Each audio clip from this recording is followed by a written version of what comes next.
O tema dessa semana é como lidar com uma perda. Desta vez, aproveitamos para gravar o vídeo aqui posteriormente ao encontro, devido a alguns problemas técnicos com o áudio do encontro, tá? Então, estamos gravando a explicação à parte, mas esse encontro ocorreu normalmente, como de costume. Para começar, vamos ler aqui um par de poesias relacionadas sobre perdas. A primeira é uma poesia do Mário Quintana. Nada se perde, tudo se transforma. A vida se reconfigura. A morte não é o fim, apenas o recomeço de um novo ciclo. Mais um poema, dessa vez do Neruda. Saudade é o nome do que ficou, do que não pode ser tocado, do que se perdeu para sempre.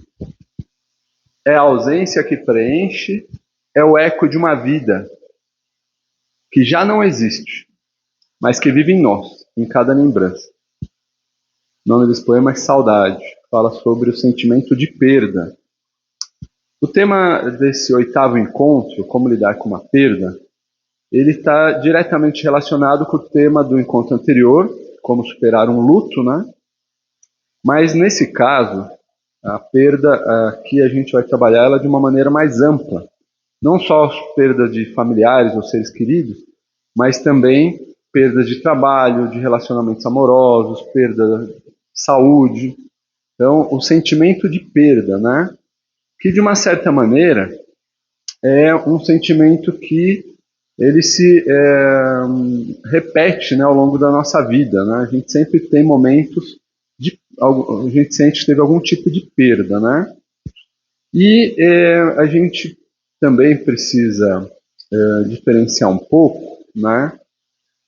Que esses diferentes tipos de perda, eles podem ter muitas escalas, né? Por exemplo, a perda de trabalho, que a gente também viu num outro encontro, né? Perda de trabalho, falência. A gente sente que perdeu um pouco essa segurança material, né? Às vezes sente que perdeu algum sentido de utilidade, de ser útil, né? Socialmente falando. Então a gente às vezes sente que perdeu oportunidades, né? Oportunidades a futuro. Na questão da saúde, a gente às vezes sente que perdeu, sei lá, a gente está mais limitado, está mais vulnerável, né? Perdeu a fortaleza, a gente se sente frágil, né? Na perda de familiares, a gente sente aquela ausência, né? Aquele sentimento de vazio. A mesma coisa acontece às vezes na perda de um relacionamento amoroso, né? Ou de uma relação de amizade. Também a gente experimenta como se fosse uma pequena morte, né? Também passa por uma espécie de pequeno luto, né? Com a pessoa ainda em vida, mas você perdeu aquela relação que você tinha, se quebrou, seja de amizade ou com algum familiar ou mesmo relação amorosa, né? Então, esses tipos de perda, né? Por mais que eles tenham diferentes escalas e são diferentes, eles têm algo em comum, né? Eles têm uma necessidade, né, em comum de encontrar começar um novo ciclo, né, encontrar um novo sentido. Às vezes tinha ali um sentido provisório, né, que durava um determinado tempo, e aquilo se perdeu. Então, geralmente no final do sentimento de perda, vem essa necessidade de ressignificar ou de começar um novo ciclo, né? Então, a questão maior aqui é essa necessidade, né? Que o sentimento de perda, né? Às vezes também pode acarretar num sentimento de perda de sentido ou de futuro, né? Então, também tem outras coisas em comum com a perda, que é essa necessidade de lidar com a impermanência, né? Com a constante mudança. Hoje em dia é cada vez mais comum, né? Sobretudo nas novas gerações, aprenderem a lidar com a perda mais rápido, porque as coisas são muito mais impermanentes, né? Então, realmente, as novas gerações acabam tendo que lidar com o sentimento de perda de uma maneira muito rápida, né? Porque as coisas se sucedem de maneira muito inesperada, né, hoje em dia. Muito mais que antigamente, as coisas eram um pouco mais fixas, né? Os trabalhos duravam mais, as relações, os projetos, tudo durava um pouco mais de tempo. Hoje em dia, tudo mais transitório, mais passageiro ainda, né? Sobretudo para as pessoas mais jovens. Também para quem é mais velho, não é fácil, né? Você está acostumado a lidar com um certo ritmo, né? Onde as perdas demoravam a acontecer, e hoje a velocidade com que se sucedem o sentimento de perda ele é maior devido a essa aceleração, né? Que o mundo atual nos obriga a ter, né? Uma coisa importante também, né, é que as perdas, né, às vezes a gente sofre, quer, vamos dizer assim, evitá-las, né, mas elas fazem parte da vida. Então, a primeira coisa para conseguir também ressignificar o sentimento de perda é aceitar que existem, né, imprevistos, acidentes, considerar como se fosse uma avalanche ali que você não tinha como controlar aquela situação e parar de procurar culpados, nem se culpar e nem culpar a outros, né? Isso também ajuda bastante a lidar com o sentimento de perda, né? Permitindo você se perdoar, perdoar enfim, a outra parte, eventualmente ali que estiver relacionado com a perda, outras pessoas, né, relacionadas com esse sentimento de perda, tá? E tem aquela velha pergunta, né, que todo mundo se faz e é meio clichê, né? Será que a gente só dá valor quando perde, né? Realmente isso acontece, né? A gente às vezes só dá valor para as coisas, para as pessoas, para o trabalho, enfim, para certas condições de vida que a gente tinha. Às vezes quando a gente perde, né? Às vezes quando você tem, você não dá tanto valor, você não percebe, né? Ou quando você não perdeu, mas está na iminência ali, na possibilidade de perder, né? Também, aí você começa a valorizar mais. Então, geralmente, né? A gente recomenda alguns para a gente dar mais valor, né? Não só quando perdeu, mas durante o processo, a gente recomenda estar mais presentes, né? E a gente vai ver mais algumas recomendações de como dar valor antes de perder, né? Isso não quer dizer o fato da gente dar valor antes de perder, que certas situações eventualmente podem ser perdidas, né? Eu, por exemplo, não sei, tenho um filho, eu sei que agora ele está com 12, daqui a pouco vai fazer 18, vai fazer 20, vai querer sair de casa, né? Não tem como segurar a vida toda o filho ali, né? Vai dar aquele sentimento de ninho vazio, né? Sentimento de perda, né? Um sentido provisório importante aí na minha vida, né? E é muito comum, por exemplo, né? A gente não querer ver e não se antecipar para quando chegar esses momentos. A gente quer manter situações de maneira indefinida que às vezes não podem ser mantidas, né? Então é melhor a gente já ir se preparando previamente para lidar com as perdas, porque esse sentimento vem, né? As situações vão mudando e elas são muito dinâmicas. Então é importante a gente não dar valor, por exemplo, ao filho só quando ele foi embora, né? Já ir dando valor agora, aproveitando cada instante. E tem alguns recursos que a gente vai ver ainda nessa explicação e no encontro, né, a gente viu também em alguns trabalhos de meditação que a gente fez, para a gente dar valor enquanto está acontecendo ali aquela interação, enquanto você está no processo, e não só depois, né, que aí é mais difícil você ressignificar. Lógico que é sempre possível, né, independente se você deu ou não valor durante o processo.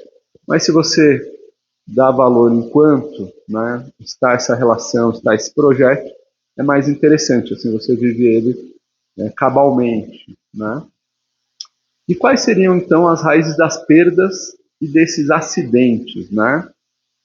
Porque, para nós, a questão principal é de superação do sofrimento, como a gente viu no primeiro encontro desse curso de meditação, né? Então, para nós, é importante não só destacar que as perdas e certos acidentes, né, na nossa vida são aspectos inevitáveis da existência humana, né? São aspectos que a gente precisa aprender a lidar, porque eles virão, né? Mais cedo ou mais tarde. É bom a gente estar sempre lúcidos quanto a isso, né? Não se distrair nem se iludir quanto a isso. E a gente entender, além da transitoriedade, né, da nossa existência, a gente também considerar que muitas vezes, né, além da questão em si, da perda em si, porque realmente às vezes tem uma perda de uma relação, de um trabalho, da saúde, né, são questões concretas, a gente agrega outros sofrimentos adicionais que não são da perda em si, mas das expectativas ou das, né, ilusões que a gente fazia com relação àquilo, né? Onde a gente, na verdade, tem uma visão muito estática do que é segurança, do que é permanente, né? Então a gente quer permanecer, né?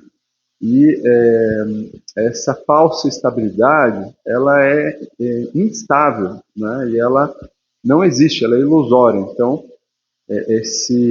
quando você deseja permanecer, na verdade, numa situação, né? Na verdade, você está caindo, né? Velozmente, às vezes em outra situação, e nem está se dando conta. Então, é importante, vamos dizer assim, entender que na raiz, né, das perdas existem esses imprevistos ou acidentes, né, que não, a gente não gostaria que acontecessem, né? Às vezes existem até tragédias mesmo, né, infelizmente, e isso nos força a confrontar muitas vezes questões que a gente não queria lidar, né? E aí às vezes está a raiz do sofrimento. Às vezes a gente se acomodou, às vezes a gente se aquietou, né? E certas coisas a gente não quer mexer, e essa perda nos obriga a mexer em coisas profundas que a gente às vezes queria deixar lá quietinho, né? Então é importante compreender que na raiz das perdas dos acidentes também existe esse despertar, vamos dizer assim, tá? E essa perda, seja ela abrupta, né, de um golpe, ou seja ela gradual, que você vai vendo ela acontecer aos poucos, elas nos coloca diante de uma realidade que, além de ser inesperada, né, ela é inevitável. Então, ela desafia, sobretudo, essa nossa expectativa de controle, né, que a gente querer controlar, ter uma certa segurança controlando as situações, né? Então, lógico que esse controle nosso é sempre muito limitado, muito parcial, e a gente deveria ter consciência profunda disso, né, de quanto e tentar controlar todas as situações só vai fazer a gente sofrer ainda mais, e às vezes a gente tem que deixar as situações evoluírem e fluírem, né? Às vezes não tem como segurar certas circunstâncias. De novo, cito o exemplo do filho, né? Quando sai de casa, né? Você às vezes faz o melhor que pode até um certo ponto, e depois você tem que soltar e deixar a coisa acontecer e ir acompanhando e tentando não necessariamente ficar controlando, né? Quando você força para um fim, às vezes você produz o contrário, né? Então, essa resistência ou negação também que se dá frente às perdas, né? Ela amplia o sofrimento, ela não diminui o sofrimento, né? Enquanto que, por outro lado, essa consciência da impermanência e de uma necessidade contínua de despertar, né, perante esses sentimentos de perda, ajuda a gente a aceitar a realidade de uma maneira mais positiva, vendo as novas situações de uma maneira mais possibilitária, né? Então é assim, a perda, além dela ser esse instrumento para um crescimento interior, ela sempre abre novas portas, né? Aquela velha história, uma porta que se fecha, né? Outras que se abrem, né? Então, se a gente aproveitar a perda para aprofundar, né, no autoconhecimento, para despertar de certas ilusões, ela pode ser muito útil também, né? Agora, na raiz das perdas também existem alguns temores, né? Então a perda ela sempre trata de mascarar os quatro cavaleiros do Apocalipse que a gente chama, né? Ou melhor dizendo, os quatro grandes temores, né? Do qualquer ser humano, que é o medo da solidão, da pobreza, né? Da velhice e da morte. Lembrando que o da enfermidade está ali junto da morte, né? Faz parte também desses quatro, né? Então, o medo de ficar sozinho, sozinha. da pobreza, de envelhecer, adoecer e falecer, né? Independente de classe social, independente de cultura, né? Independente de idade, independente de outros fatores mais circunstanciais ou superficiais, são temores profundos que acompanham toda a humanidade desde tempos imemoriais, né?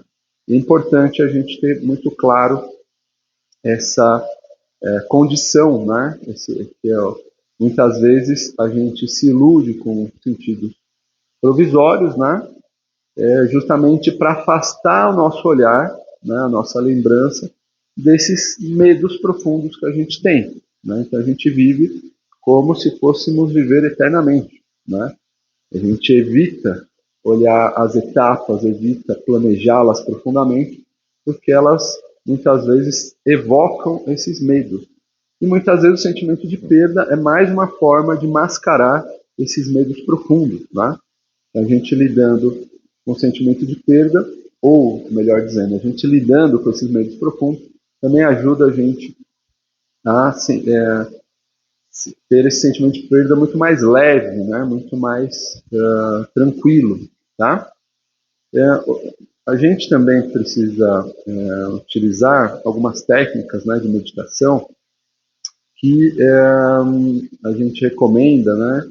Além das experiências guiadas, tem aí também as práticas do livro a gente chama de autoliberação, né? Onde a gente faz uma reflexão profunda sobre o sentido da vida e a gente cultiva uma certa serenidade perante esses acidentes do destino, que a gente não controla, né? Essas perdas, tá? E a gente, eventualmente, quando reconhece a nossa própria finitude, né? E a perda como parte desse ciclo vital, né? A gente desenvolve uma certa confiança no movimento natural, né? Do devenir, vamos dizer assim, do fluxo da nossa própria existência, né? Então, dessa forma, a gente se fortalece não só para viver com mais plenitude, né, mesmo diante de perdas, como também a gente começa a ter mais claro que tipo de legados, né, que tipo de heranças, vamos dizer assim, né, que a gente quer deixar, né, depois da nossa partida. Isso também ajuda a gente a desenvolver um sentido de propósito mais transcendente, né? Porque assim, esse é um ponto que a gente já abordou em pontos anteriores, mas é importante reforçar, né? A gente, ser humano, né, costuma criar sentidos provisórios, né? Que são aqueles que a gente cria durante uma certa etapa da nossa vida. Então, quero agora concluir minha faculdade, eu quero comprar um carro, eu quero constituir família, quero comprar uma casa. Enfim, você vai colocando projetos, né, que duram uma certa etapa, né, da vida. E nenhum problema, né, em ter esses objetivos temporários. O problema é que muitas vezes a gente só tem esses objetivos temporários. Eles são importantes também, mas quando vem uma perda, que geralmente é uma perda de um sentido provisório e temporário, às vezes falta sustento de um sentido maior, um propósito que dure toda a existência, né? Um propósito que, independente da perda que a gente tenha, continue mantendo o nosso futuro sempre aberto, os caminhos sempre abertos. Então é importante definir um sentido ou desvendar, descobrir, né, quais os nossos sentidos mais existenciais, não só que dure uma etapa, mas que dure por toda a nossa existência, né? Porque quando vierem as perdas, né, e elas vêm, a gente consegue lidar com elas de uma maneira muito mais tranquila, né? E quando vier aqueles quatro, né, grandes temores que nos acometem, a gente também consegue lidar com eles de maneira muito mais leve, né? Então esse propósito maior, ele não só dá essa base mais sólida para lidar com a perda, com os temores, mas ele também dá um pouco mais de coerência entre o que a gente pensa, sente e faz, e ele dá um sentido mais permanente, né? E orienta as ações também nas eventuais adversidades, né? Nas eventuais situações inesperadas, para que a gente consiga se manter firme, porque a gente vai ter ali algo que nos dá uma direção, independente das circunstâncias desastrosas que muitas vezes a vida nos coloca, tá? Então, esse sentido da vida, né, esse propósito, tudo bem, às vezes ele pode ser provisório, né? Mas se ele for permanente, né, ele vai servir de bússola não só para nos orientar momentaneamente, mas para nos orientar durante ao longo de toda a nossa vida, né? Então, isso é muito importante porque muitas vezes a gente se perde, né?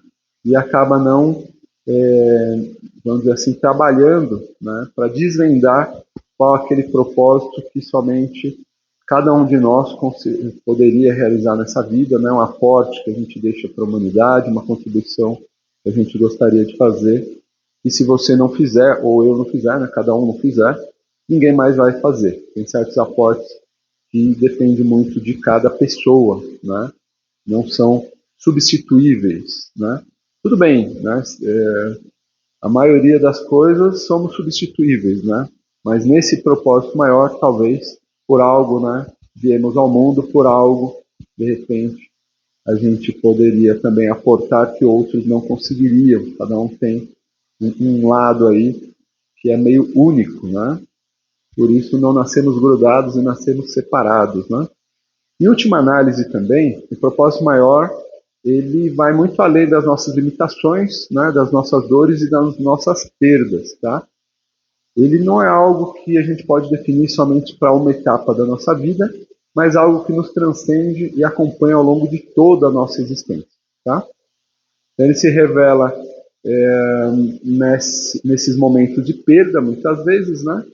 E ele permite também aí um crescimento e uma superação sem limites, tá? É importante isso também. Agora, como que a gente faz, né, para dar valor antes de perder, né? Então a gente tem aqui três recomendações bem concretas, né? A gente pode dar valor para um projeto de trabalho, para uma relação, para a nossa própria saúde, né, antes de perdê-la, de várias maneiras. A gente vai citar aqui três que a gente considera bem interessantes. A primeira é apreciando o presente, né? Estando presentes, né? Então, algumas pessoas são capazes, sim, de valorizar o que tem antes de perder, reconhecendo sua importância nas pequenas coisas do dia a dia, estando atento, estando presente, né? Outra questão é praticando uma gratidão mais ativa, né? Então, esse exercício da gratidão, de uma atenção plena, né, permite a gente perceber não só o valor das pessoas, dos momentos e de cada uma das experiências que a gente vai transitando, enquanto a gente ainda está no momento, né, e não só depois que perdeu. Então, isso também é interessante, agradecer cada instante, né? Isso também é uma coisa muito eletrizante, inspiradora, assim. Outra questão que ajuda bastante é a autoobservação e a meditação, né? Então, um breve momento diário ali e profundo, onde a gente auto-observe as nossas próprias reações e a nossa sensibilidade, né, em cada uma das épocas da nossa vida aí, ou seja, a gente todo dia tirar um tempinho para fazer essa meditação e durante o dia estar se auto-observando, prestando mais atenção em você mesmo, em quem está ao seu redor, né, ajuda a gente a compreender como a gente está avaliando, julgando cada momento e eventualmente ajuda a gente a valorizar mais cada um desses momentos também, né? Então isso para nós também é muito interessante, essa auto-observação, essa atenção, essa meditação, tá?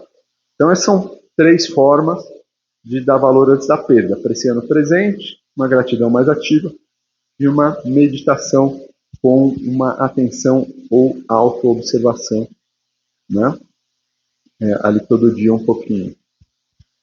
E no final, para encerrar aqui o parte do encontro, será que tudo é passageiro na vida? Né? Muita gente se pergunta, tudo é passageiro na vida? A gente tem uma frase que a gente já afirmou no encontro anterior, né? Para nós é muito importante, é uma frase do Silo, né? É o filósofo que fundou aí o movimento humanista argentino, que a gente fala assim: não há sentido na vida se tudo terminar com a morte, né? Então, assim, mais importante do que ter medo ou ficar ali ruminando, né, uma perda, né, tentando elaborar uma perda, mais importante é, paralelamente a trabalhar com esse sentimento de perda, é buscar esse propósito que dê uma direção, né, para toda a sua existência, né, que ressignifique as perdas de uma maneira mais fácil. Tudo vai ganhando um novo sentido, um novo caminho, tá?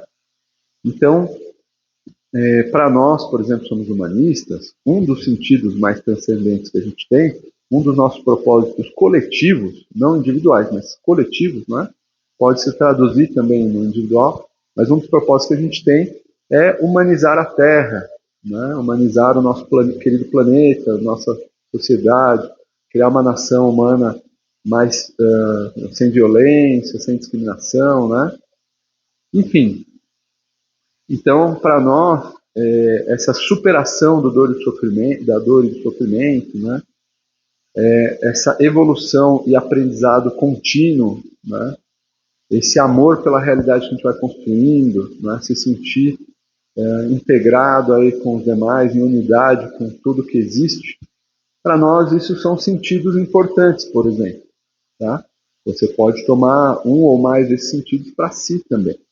Mas, eventualmente, ao dar sentido para a sua vida, você pode não só lidar melhor com a própria finitude, né? Mas, eventualmente, você também pode ter um pouco mais de sensação de estar deixando algo positivo, né? Independente da perda, você fez alguma contribuição, aporte importante, tá? Então, isso daqui era um pouco o que a gente tinha para esse encontro. Com relação às práticas, a gente já comentou aí 3 práticas, né? A gente também recomenda fazer bastante, quando tem um sentimento de perda, uma certa trabalho de relaxamento. Existe o trabalho que a gente já viu tá no livro Auto-Liberação de desidentificação emotiva, também é bem interessante. E tem algumas experiências guiadas que a gente sempre recomenda, né? Essas experiências guiadas para o sentimento de perda, a gente recomenda trabalhar bastante a experiência guiada à repetição, tá? Porque o sentimento de perda é algo que se repete bastante ao longo da vida. Depois a gente vai deixar no grupo áudio, dá para trabalhar utilizando o áudio também, quem não veio no encontro, tá? É só ouvir, quando tiver umas pausas no áudio você completa com a sua própria imaginação, tá? Se chama experiência guiada à repetição, né? E tem alguns trabalhos, que nem o que a gente vai fazer no nosso encontro no Parque Caucaia, tá? Que requer um pouco mais de tempo, que é um trabalho de autoconhecimento, onde a gente faz uma espécie de comparação entre diferentes momentos da nossa vida, vendo ali o sentimento de perda que a gente teve, né? Desvios de projetos que a gente teve que deram certo, projetos que a gente teve que deu errado, e como que a gente lidou em cada uma dessas etapas da vida. Esse é um trabalho bem legal, só que ele exige um pouco mais de tempo, e é um trabalho bem simples, onde primeiro se faz uma reflexão, se anota, e depois se faz um intercâmbio, né? Então é isso, agradeço aí pela paciência, nos vemos semana que vem, um forte abraço.